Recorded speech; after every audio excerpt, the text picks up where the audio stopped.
member of Special Forces, been involved in a crash retrieval north of England, and that he didn't describe to me what the craft was like, but he said they found a craft, it had been brought down or it crashed, and Yeah. so I see our area or RO, I see it very much as kind of like a disinformation effort, and I'm being very, very disappointed with it. But I think that the genie's out the bottle. There's far too many people involved in looking at it now, and you've got think tanks springing up like the SCU, which I've been a member of, which has got some very, very capable people. The Sol Foundation, you've got all these kind of major scientists like climbing aboard as well. It's basically your reliability goes up, and then you have access. There's the pervasive sort of top secret, and then within that it'll be like UK eyes only, Oz Canucus, which is like all the Five Eyes. Because if you look at, Project Condign, imperfect report as it was, I mean, it says that, that UAP exists is indisputable, right? And then it goes into all their characteristics. So, well, thank you very much. And I'll take that over, what the American reports have produced recently. The following is my conversation with Franc Milburn. Franc is a former UK Defence Intelligence Officer and trained and educated via the Royal Military Academy Sandhurst and the London School of Economics. He's written a number of peer-reviewed papers for numerous globally ranked think tanks and is an affiliate researcher with the Begin Sadat Centre for Strategic Studies, which published 2 UAP reports on him by UAP, cited by Dr. Hal Puthoff, Chris Mellon, amongst others. He's a member of the Scientific Coalition for UAP Studies and shares with me his thoughts on the current state of UAP transparency, the recent Arrow report, his story that recently hit the British press where he talks of UAP crash retrieval and bodies from a 1980s British case. A fascinating guy with a rich and intriguing history in the military and intelligence world. So, the following is my conversation with Franc Milburn.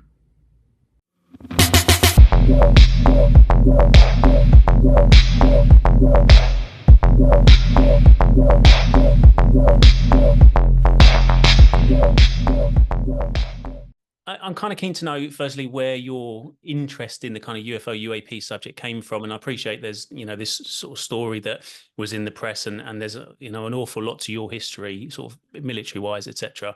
But I'm kind of keen to know, is that kind of where your interest in the subject started, or did it start kind of way before that? I started way before. I mean, when I was a kid, I was brought up with, sort of phenomena, UAP. My mom, her parents are what you call experiencers or gifted, however you want to call it. So I was brought up with that from a very early age and was kind of always around it and always around people who are kind of in that sort of, paranormal field. But I mean, it wasn't anything weird and spooky as a kid. It was like friends of my parents, or rather my mom, my grandma, because I was brought up by them. But my father, on the contrary, and my stepdad, they were like, not into it at all. But it was very much a sort of a female thing. But I was brought up with it. And then I guess in the military as well, I was kind of like exposed to it maybe more directly, but it wasn't something that was massively on my radar at the time because I had other jobs to do. And then I kind of left it alone for many years, apart from sort of keeping my hand in, reading books. And it was really not until sort of 2016 I got back into it in a big way and really got fascinated again. I don't know why, I just got kind of drawn right back into the subject. And then by sort of 2000, I was ready to write my first paper because I was accumulating all this info. And I think I really wrote the papers because the Begin Sadat papers was because really I wanted to understand more about it. And by writing papers with a sort of peer reviewed with a sort of strategic studies, war studies think tank, that it was a way of kind of clarifying in my mind what I knew up to that point as well. So if I could explain it to myself, if I could explain it to other people, then I would understand it maybe better myself. Although I don't claim to have an understanding of it, it still completely perplexes me, the phenomenon or the phenomena. Yeah, absolutely. So let's sort of jump in. So your military career, and I know that a lot of people that kind of watch my stuff, as is mostly the case with kind of UFO related stuff, is very much kind of an American, Canada kind of, and I know the people that I kind of communicate with and interact with generally tend to be kind of like 80-90% kind of in the States. So in terms of your kind of your military career, are you able to just sort of give us an idea of kind of how that started and progressed and what are the kind of equivalents to the States and kind of units and teams in the States, if that makes sense? Yeah, sure. Well, in terms of equivalents of British to American units, you Yeah. mean? Yeah, if that's okay. Yeah. Yeah, sure. Yeah, sure. I mean, I come from a sort of long line of soldiers, both male and female, like, going back generations. Um, my stepdad, my father, my uncle, both my godfathers, um, my grandparents on my mum's side, and my grandfather on my mum's side, on my father's side, and great grandparents as well. They were all in the military. My great aunt was in World War II as an army nurse. So that's really where I came from with the military. Then I joined the Army Reserve when I was 17. I was still in school. The parachute regiment is what I joined. And then I did that. I think I said on another podcast I was 3 years, but I think it was actually 4 or 5 because I kept doing it while I was through university. And then I got picked up for officer and I wanted to go regular army anyway. And I got an offer at university. So I took that up. The military paid for it. And then after that, Royal Military Academy Sandhurst. And then from there, I went to defense intelligence or, army intelligence. And I was there sort of until that was early 90s. I was there kind of till late 90s. So I did about 8 years all told, kind of regular and reserve service, from sort of private to officer, and yeah, that was it. In terms of equivalents, I'd say the power as a sort of the American equivalent would be the 82nd Airborne Division and the 75th Ranger Regiment, and Army Intelligence, Defense Intelligence, whatever you want to call it. Sure. So awesome. Okay, so are we able to just sort of jump into this stuff? So quite recently I saw an article pop up in I think it was the Daily Mail, and it was Yeah. I mean, really fascinating story. And I understand that it was not your experience, but it was somebody kind of fairly close to you, if that's my understanding. You're able to just give us a sort of talk through that that incident. Yeah, absolutely. Yeah, as you say, it was a secondhand story. Just before that, I mean, I'd stress that if you look at, I mean, I went through in a previous podcast, I went through quite in depth, like Project Condign, and also what has been said by Minister of State for Defense in 2019, that there have been no intercepted UAP. The RAF have never intercepted UAP. Although if you look at the historical evidence, there's aircrew who claim otherwise, and cases which look to the contrary to that. And in Project Condign, it said there's been no artifacts, there's been no interception of UAP. So that was quite interesting. The story itself was related to me by a guy, absolutely bona fide guy. Checked his background. I mean, he knew people that I knew, and when I spoke to people, they were able to confirm that he was who he said he was. And yeah, he basically said that he'd been involved in a crash retrieval. A member of Special Forces, been involved in a crash retrieval north of England, and that he didn't describe to me what the craft was like, but he said they found a craft. It had been brought down or it crashed. I think it had been brought down by the RAF. He didn't describe it, and he didn't describe the occupants, but he said it was obvious that there'd been occupants, and that after sort of cordon and controlling the area and securing the craft, then it became an issue of actually going after the occupants themselves. But again, look, this is a story that I was told. I believe the guy very much so, absolutely 100% legit. I believe that he believes what he told me. I don't believe it was bullshit because I've known him for quite a long time. But at the end of the day, there's no data points associated with it. I can't provide any proof, and I'm not telling people that it's gospel or to trust me on that. So that's where we are. Yeah, and so this was in did you say in the 80s, north of England? Yeah, yeah. Yeah, we hear that quite a lot with some of the stuff that the whistleblower David Grush had been talking about, where he'd spoken to people and they'd given him information, and then kind of other people would say, well, yeah, but how do you know that they're telling the truth? And he was like, I've known this person for a long time.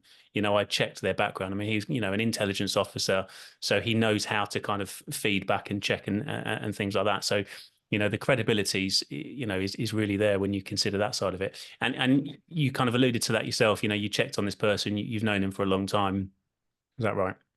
Yeah, and also as well, I mean, having been in in intelligence, like I knew the types of jobs that they did, not specifically about a crash retrieval program, but I knew that aircraft would be recovered if they were lost behind enemy lines, and they had sensitive kit on them, and you had to recover the aircrew, maybe destroy the kit in place. I mean, you know about these things, right? You don't know specifically what somebody in another unit is doing on a day-to-day basis, but by the fact that they're in a specific unit, you will know what kind of skill set they have and what kind of jobs they might be tasked with doing.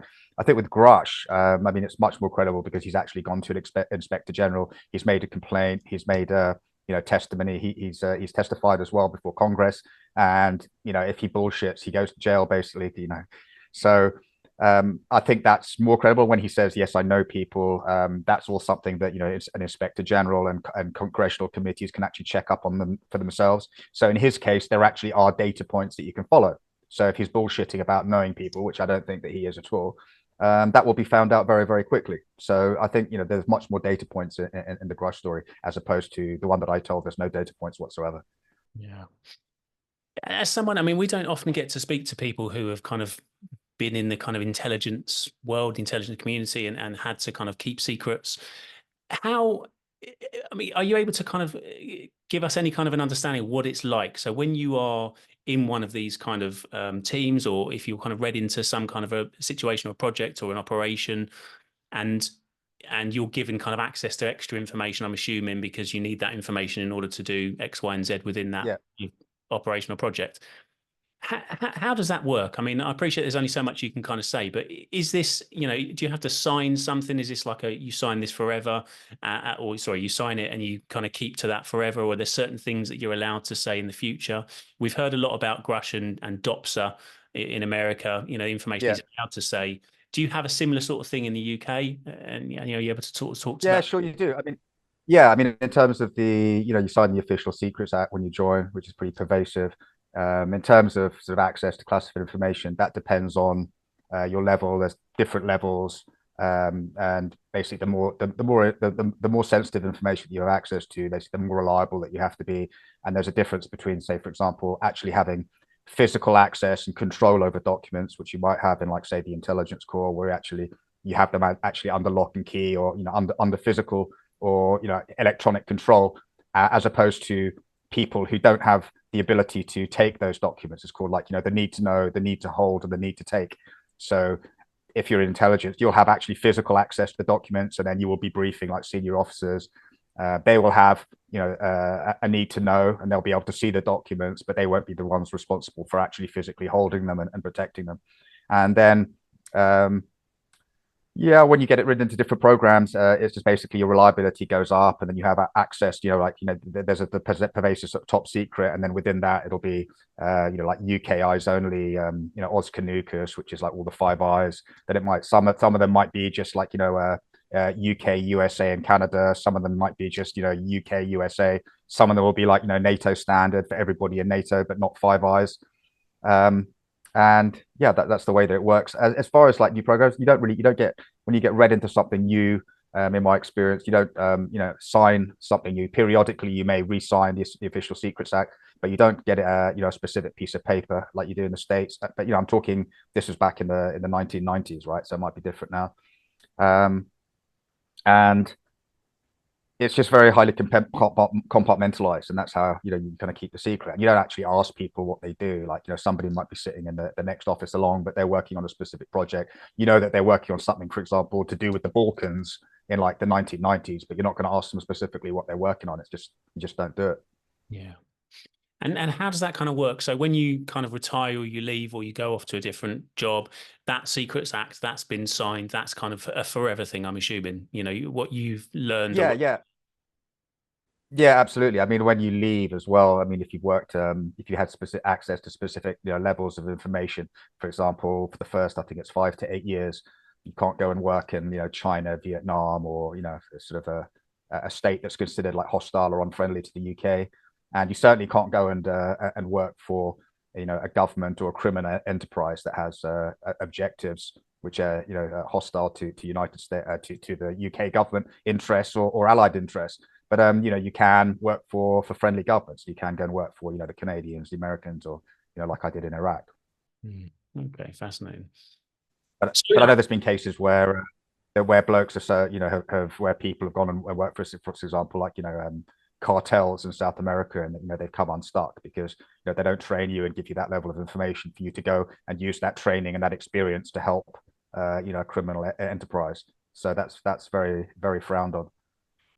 Do you get any kind of a sense, as someone that's kind of worked in that kind of world, when I look at kind of how things have changed since sort of 2017 up onwards, and I know that obviously we've had that kind of article that came out, New York Times, and this big kind of interest into ATIP and ORSAP and all these sorts of things. I kind of struggle to understand why the government have kind of started pushing forward with what seems like a kind of a perhaps a slow drip of information. I know they kind of pull things back and go, actually, there isn't anything. And then sometimes, well, there is something out there, we need to figure it out. I can't see a kind of a reason why they would be even interested in giving us even slight bits of snippets in press briefings at the White House, or why the Pentagon would be talking about it. Do you get any kind of a sense as to why we're getting something from them, albeit nowhere near enough, in my opinion? But do you get any sense of why they're talking? Do you feel like they have to, or they're being forced to, or is there a plan? Well, I think from 2017, I mean, they kind of had to. And we're talking about the sort of, deep state in the US, if we're talking about, because, sort of like Elizondo and Chris Mellon started pushing information out, the videos, whatever. But I think I initially had high hopes, for example, about, Aero. Um, Obviously, it'd been through the AIMSOG before that, and before that, the UAPTF. UAPTF and ATIP and ORSAP all seem to do, like good jobs. Although obviously we didn't know much about, ORSAP until more recently with the books coming out by like George Knapp, Lakatsky, and the rest of it. But I think I had high hopes initially about Aero, but it's turned, I think, into a bit of a sort of a crapshoot, and it looks to me very much like a disinformation effort. There's nothing to see here, and they're using, for example, the use of the term extraterrestrial. To me, that kind of like that's like the new swamp gas for the US government to label everything extraterrestrial. It's like, well, maybe it's something else, right? Maybe it's like time travelers. And actually, by definition, if you've got a craft that can fly, approaching the speed of light, due to the law of relativity, that would be, a time travel, object craft. But I think there's a lot of other avenues we need to look at, and I think that the non-human intelligence angle is a lot more sensible, because, or even an ultra-terrestrial nomenclature, something that's not made by terrestrial power, basically, in this day and age. And I think it's disingenuous using the term extraterrestrial as a kind of derogatory term, and then you swamp gas. And Yeah. so I think I see Aero or RO. I see it very much as kind of like a disinformation effort, and I'm being very, very disappointed with it. But I think that the genie's out the bottle. There's far too many people involved in looking at it now, and you've got think tanks springing up like the SCU, which I've been a member of, which has got some very, very capable people. The Sol Foundation. You've got all these kind of major scientists like climbing aboard as well. People who aren't like deGrasse Tyson, who've got like closed minds, but people who are actually very, very open minded, like Gary Nolan, Beatrice Viruel, who I know quite well as well. So I think now it's that they're trying to manage. They say dark state people who are involved with these programs and have knowledge of these unacknowledged special access programs. They're basically trying to keep the lid on it for as long as they can. But I think it's going to be a losing battle now that Congress has become involved. I think they look at the US politics, and for example, this year's election year, there's a lot of problems going on with like everywhere from Ukraine to South China Sea to the Taiwan Straits to North Korea to the Middle East, Israel, Syria, Iran. And they're kind of hoping that the politicians and with the presidential election that everybody's going to be far too focused on everyday efforts, and also the state of the US economy and abortion, gun rights, everything else. Because obviously politicians don't just look at UAP. There's a lot of other things involved as well. But I think the people who keep these secrets, they're hoping that the politicians will just lose interest or be too busy. But there's too many people focused on it now. Yeah, you make a really good point. I mean, I did a word search in the error report with extraterrestrial. I think it came up. I want to say 36 times it was mentioned, and then non-human intelligence I think was once. Interdimensional was zero. It's just like there's no. It was kind of laughable, and I get that sense. Perhaps you do as well. Is it, that it's if we make the extraterrestrial is that one that people kind of think little green men, that's really silly and we can't take that seriously. So if we use that and we rubbish Yeah. that, anyone that believes in that, they kind of, and I guess my take is that it's, if we make this silly and ridiculous, then the lawmakers and Congress and stuff won't want to, they've got to be elected, they've got to be supported by their by the people in their constituency. And so if you're going after little green men, then why, we've got homelessness, we've got X, Y, and Z that we need sorting, get on that, forget about little green men, mission accomplished. That's kind of the impression I get. Yeah. Yeah. Yeah, and I mean, if you think that the extraterrestrial, sort of as the new swamp gas, then you're cutting out. Well, it's not ultra terrestrial. It's not like sea dwellers or deep earth dwellers or time travelers or interdimensional, something like that. It's like, oh, we found no evidence of ET. Well, great, but what about all the rest? Yeah. Absolutely. It's something that it's not Brit, it's not American, it's not Russian, and it's not Chinese. So, so, so what It's is it? something. Yeah. Yeah, it's not a Yeah, figment of thousands of people's imagination, including, top credentialed military people and intelligence. Yeah, absolutely. I completely screened out people. I mean, like blocked people like Mick West and all the rest because they've got no interest in a sort of like an intelligent conversation about it. They just want to debunk it. And I'm much more interested in listening to people like Chris Leto, who's actually been a sensor operator, has been a fighter pilot, who's been an accident investigator, someone who actually knows what they're talking about. Right? I mean, are we really to believe that all these pilots, radar operators, and sensor expert and electronic warfare experts, that they're all idiots and they can't use their kit, and that there's always glitches and all this like a shiny expensive kit that they have? No. Just an example of that, actually. I mean, I look a lot at Spanish UAP files that were released. They cover between like 1969 and 1994. Some really gleaming reports, and some of them are up to like 100 pages of PDF. And the first thing, it's basically run by a military judge who looks at all the testimony from the witnesses, who are usually military pilots, naval officers, policemen, and it's multiple sightings with very credible witnesses. And there's a category of how you actually categorize the reliability of each of the witnesses. And at the beginning of every report, there's like a page of from the lieutenant colonel who runs who's the commanding officer of the local air defense site with all the radars, and he gives a written testimony to this Spanish judge who's also a colonel that says all the radars at that particular time and date were working perfectly. Is and to suggest that there's just nothing. I mean, this is the thing that kind of it frustrates me, but it's also kind of comical that we get this. We've got no, especially in the UK, we've got no, there's nothing tangible that we can point to. Like, what about Rendlesham? You know what? There's all of these kind of significant cases and testimony from pilots. As you say, there's the footage has been around for many years. These super credible people coming forward, coming out in foyer as well, and then we get there's nothing and we've got nothing. And I'm interested in your take. Why do you think that this is quite big in America, though? It's starting to pick up. It's the media's starting to pick it up in America, and albeit not as much as I'd quite like, but it's starting to be picked up. In the UK, we don't seem to have anything really. I mean, you get the Daily Mail comes out with a few stories every now and again, but on the whole, we don't seem to have much at all. And I just wondered if you get any kind of a take on why we're so behind on reporting on it. I mean, maybe we're not behind internal reporting on it, because if you look at Project Condign, imperfect report as it was, I mean, it says that that UAP exists is indisputable, right? And then it goes into all their characteristics. So, well, thank you very much, and I'll take that over what the American reports have produced recently. But I think that they follow, the UK follows the US model. I thought also as well there's going to be less research in terms of scale compared to I believe there's many different programs looking at UAP in the US, from the Department of Energy to the DoD to private aerospace and defense companies. And if you look in my first paper, there's actually an email from Dr. Eric Davis to Dr. Jack Sarfati, which is saying people in the DoD know who you are and they know about your UAP propulsion ideas, but actual research falls under research laboratories located in the DoD and the Department of Energy, and you'll have to apply to their review boards and panels, right, if you want to get your funding for your UAP project. So I think there's less of that maybe in the UK. I would imagine that, and I'm speculating here, because like British Aerospace Systems, they're dug in deeper than Alabama Tick, right, in America as well. I would imagine the Brits share everything that they get with the Yanks. The Yanks maybe share less with the Brits, in terms of what they get. A bit like the early days of atomic warfare, right? But I would think there's less activity going on in the UK. But I personally believe that that there are UK teams which are tasked for crash retrieval, both in the UK, both overseas, based on what I've been told. But just as happens on a larger scale in the States. I mean, it's a much bigger machine in the States, right? Yeah, absolutely.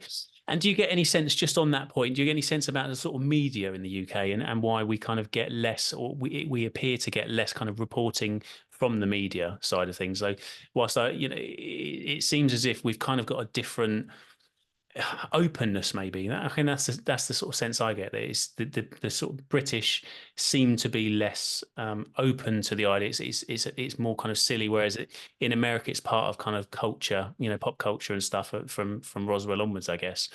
certainly media and films and things. But I just wonder if there's another angle to it, or if you have a different take. Well, I mean, my friend Ross Coulthard makes a very good point that if you want to get, sort of access to, defense officials, intelligence officials, and sort of senior politicians talking about UAP, then you sort of have to toe the line. Otherwise, you won't get invited to briefings, etc. As we saw with the recent kind of RO roundtable, media roundtable. But I think that there is a dearth of reporting in the UK. I just think that they're behind where the US is. I think it's because so much has been going on in the US and because it's been very sort of US centric. That you've got more journalists there. Again, it's a bigger machine. There's more journalists. There's more people who are prepared to cover it. But I mean, the mainstream media as a whole, both UK and USA, are kind of like they've been completely bereft of intelligence about it, and they've been completely kind of asleep at the wheel. Which is why podcasters like yourself and there's a whole kind of like industry has sprung up where people podcasts have become far more knowledgeable than journalists are meant to be about which is probably the most important story of all time. Back in the day when it was kind of the broadsheets and there'll be investigative journalism and there'll be these big pieces of Panorama in the UK and I don't know 60 Minutes, and I know we kind of still have that, but it used to be kind of everywhere. Reporting was like investigative journalism digging into a case, and we just don't seem to have it. And I don't know, I don't understand it. I guess it's the kind of clickbait culture because they need to just jump to the next thing and the next thing maybe. So I say, the big sort of media companies, they know, like for example, in the UK, they're going to make more money going on and on about whether a photo of the Princess of Wales was doctored or not, because that sells more money, and most people are going to be more interested, as you say, in clicking on that than something about a UAP story. Yeah. But I mean, it's criminally stupid, really, really. Yeah, absolutely. I mean, as you say, it's potentially the biggest story in human history. Like, let's just assign a team to look into that. For a month, maybe just dig into it. We get kind of reporters do it. I would say though, I mean, I don't know if you've been following about this story. I mean, like Rob Heatherly, who's a friend of mine, and who's been digging into like all this manipulation of Wikipedia by skeptics and debunkers. They're not actually skeptics; they're complete debunkers. They're total atheists. They hate anything that's not like pharmaceutical. So it's not just UAP. It's homeopathic medicine, acupuncture, Native American medicine, whatever it is. It's like if it's not like scientifically proven in a laboratory, then they denigrate it. And I think that's have an impact because that's prolonging kind of like the stigma. It's kind of saying, well, you're stupid if you believe in those things, right? So the stigma is ongoing. I don't know if there's some kind of like cover up in UK media amongst sort of senior management. But then again, who knows? I don't know. I keep an open mind. Yeah. It was a fascinating case. I saw that Ross Coulthard had his Wikipedia changed to make him less credible. Like they removed some of his awards and things. You're like, you can't, you can't do that. And George Knapp as well. Dr. James McDonald. I mean, the guy's dead, right? It's not like he can even protest like his reputation. Somebody else has to do it for him. But they've like maligned his reputation, and it's it's kind of like 1984, like thought crime, thought control. It's basically telling us what to think, what to believe, what we read, what we have access to. I mean, look, Wikipedia for me was never a credible source anyway. If you're writing for a think tank, like I used to do, various think tanks, they would never ever let you use like Wikipedia as a source because it's just not credible. But now if you add in the whole debunkers to the mix, it's tragic, really. And it's an assault, and it's an assault on our freedoms. And what's scary about it is that these people they have teams, and they do the assault on the Wikipedia pages in English, and they're not just UAP, but if we're talking about UAP, they'll do the assault on the page in English. They'll change it all, then they'll make sure that nobody else can change it because they'll just block the editors or kick them off the platform, and then they'll get it translated into Japanese, Chinese, Spanish, French. So it's diffused all around the world, basically the bullshit that they're propagating. So will that have an effect on journalists? Yeah, maybe, because if you're a journalist, you don't know, you're a UK journalist, you don't know about it. So you look up Roswell, or you look up Ross Coulthard, or you look up George Knapp, and it's going to give you some kind of like bullshit impression of them. Absolutely. I mean, I interviewed, I took some flack for actually, but I interviewed the reporter that interviewed Dr. Sean Kirkpatrick. And he'd had that. I don't know if you saw, he had a piece that was in the Guardian.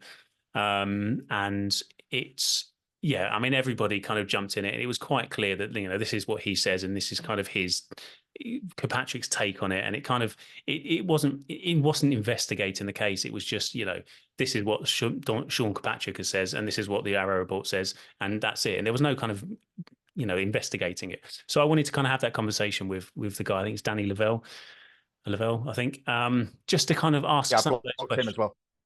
Sorry, say again. I've got him blocked as well. I see. I've I've got frozen. him blocked as well straight away. As soon as I see idiots like that, I just block them straight away. Yeah. Well, I mean, I Sorry, kind am of I back, mate? Am I all right now? yeah, you're back. I can see you. I mean, my initial thought was, look, here's a guy that doesn't perhaps is new to the kind of the subject, Mm. and I thought I'll have a conversation, see if I can throw some things in there, because my thought was, he might write another, he might cover the Rush op-ed that hopefully is coming out soon. He might cover some other stuff, but the more I spoke to him, he was a nice enough guy, but it was very, well, I don't believe in UFOs. So if that's your mindset, there's no investigating it. There's no point investigating it because I don't believe it's real. And here's an official source from the Pentagon saying it's not real. But it's like, yeah, but look who that source is. Look what Arrow is. Look at the work backwards. And there was none of that there. And you seemed, you think we might have an opportunity with a big newspaper like the Guardian, in the UK. I don't know. Maybe I made a Well, mistake there well, speaking to him, but I thought I'd try. yeah, but I mean, someone like that is really one-dimensional because you only have to look at like the books that are written by like George Knapp and Lakatsky, where they've been talking about UFO programs. Lakatsky's been on a podcast saying that there's been a craft, right? And if you look back at 2008, Dr. Eric Davis, when he was saying on a podcast, which is in my first paper, and he's saying, well, we have to, these craft are off world. I published this email, these craft are off world. And saying, we have to extrapolate. This is 2008. We have to extrapolate, the physics and engineering knowledge that the USA had today, up to 2050, in case the Tic Tacs, the UAP, prove to be hostile. So it's like, well, what do you want? This guy's been a consultant to government everywhere from like Skinwalker Ranch to the Defense Intelligence Agency, then to the UAPTF, right? And then to ATIP. So it's like, well, sorry, to ATIP and then the UAPTF. It's like, well, are you listening to these guys or not? Do you listen to people like Dr. Hal Puthoff or not? Do you listen to people like Chris Mellon or not? Do you listen to people like Lou Elizondo or not? No. You're just taking everything at face value from a report that's just been written by an organization that's pretty much been set up to fail, not in terms of failing the public, in terms of the information it provides, but set up to stymie understanding of the phenomena and to keep us back in the dark ages. It's so kind of obvious, I think, to anybody that follows the subject. It's obvious, but I guess their direction was, we don't care about you guys that kind of look at this and know that this is all phony. We care about everybody Yeah. else that's not looking at the subject, that will just go, oh, the Pentagon says it's nonsense. That's it.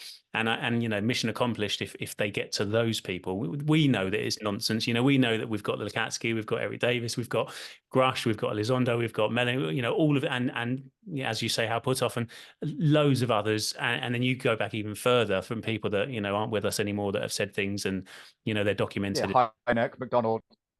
Yeah, yeah, absolutely. But yet we kind of, we're at that place where they kind of hold the keys to the safe, and use that sort of example before, like we're kind of fighting from the outside to get them to open the safe to show everybody, and they're just dangling the keys, going, well, we've got the keys, we're never going to open it. I don't know.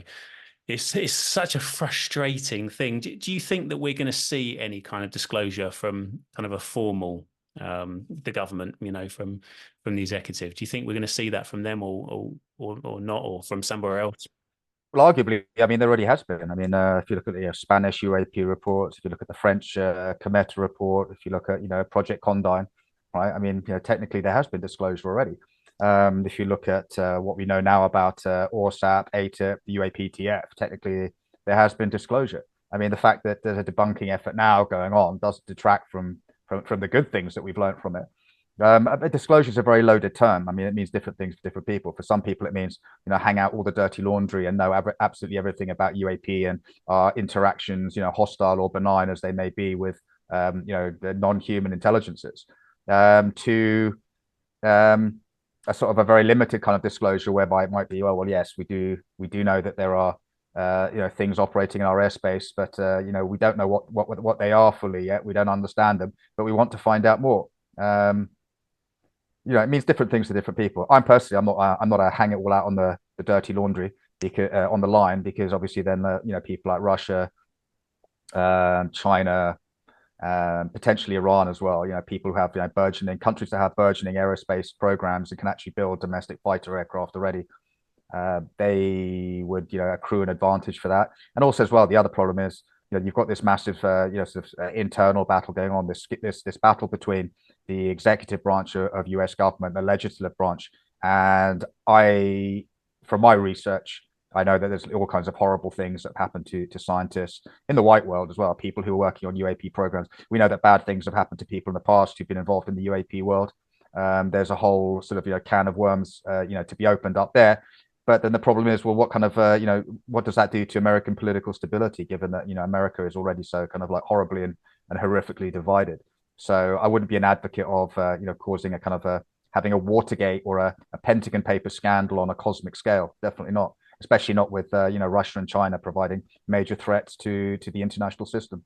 Yeah, you make a really. There's some things that there's some things that have to be kept secret. I mean, for example, people go, "Oh, why don't they just tell everything?" Well, I mean, you wouldn't expect like the Royal Navy or the US Navy, for example, as examples, to tell you everything about the acoustic signatures and the masking capabilities of their hunter killer submarines or their ballistic missile submarines. You wouldn't expect to get told that. So why would you expect to get told that about UAP? It's just not reason. It's not feasible. Yeah. No, you make a really good point, and I think that's where I differ from a lot of people in the kind of UFO community, and I hate to use that term, but people that are just full disclosures, just lay it out on the line. And I'm completely with you, and I look at the example of like the nuclear bomb, the atom bomb. Like I feel like I need to know, it's a human right to know it exists, but you don't need to tell me how to make it. I don't need to know about all the different bits and pieces to go out and make one myself, essentially. And I liken it to that. And I think just let us know what you know in terms of existence and where we think potentially this is coming from or what it represents. But you don't need to show me how it's made, so that we can be back engineered by. Yeah, I completely agree with you on that. I mean, I do have that idealist in me, to benefit mankind, to sort out, the problems of, global warming, and to provide like every sort of, poor South American, African, Asian village with like, kind of like an unlimited and free and clean power source. But I think, the world is such a dangerous place at present that you've got to be very, very careful what kind of information you release. As you said, like, nuclear power, okay, great, but you wouldn't go and provide a nuclear reactor to like every country in the world, would you? Because some of them are going to use it for malign purposes. So I just think you've got to be very, very careful what you disclose and what you don't disclose. And I think, yeah, it's a human right that we have a right to know our place in the universe and beyond, or we have a right to know about our existence. Are there other dimensions that are interacting with ours? What are these human intelligences? But it's very, very difficult then, because then for the government's point of view, and I'm not saying it not from my point of view, but from government point of view, then you start going down the slippery slope, which is, well, have we been in contact with NHEs? Have we had crash retrievals? What technology have we gained from it? What technological advantage do we have? The abduction phenomenon, do we have control over it? No, we don't. Lots of people are getting abducted. Well, if that was happening, if that was like a criminal enterprise and like hundreds of thousands of people were getting abducted every year, and it was a criminal gang, and the government wasn't on top of it, that would be a major problem, right? So you're opening up like kind of all these cans of worms, the more questions that you ask. And I think some of them are just and also as well, don't forget, I mean, all the skullduggery, the companies that have had benefits from access to the technology, the companies that haven't, there's like massive billions in lawsuits potentially there.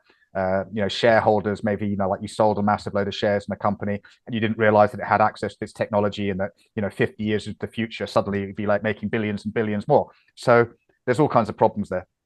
Yeah, absolutely.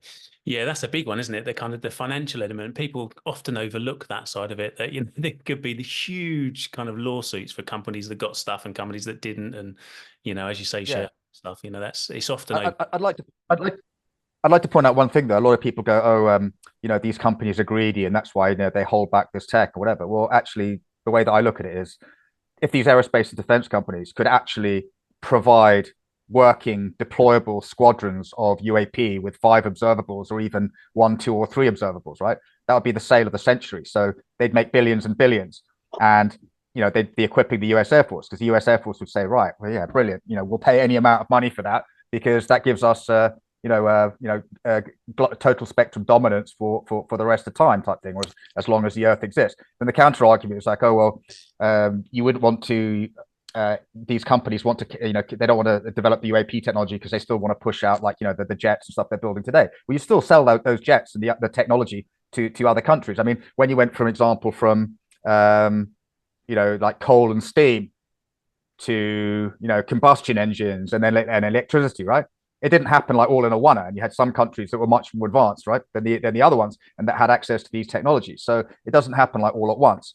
So I think that's a disingenuous argument. I think if these aerospace and defense companies could, completely equip the U.S. Armed Forces with these 5 observable tech, they would have done that because they'd be making billions. I mean, in the meantime, they're on a gravy train because they've got all these funds that nobody's accounting for, that are hidden within budgets, within black programs.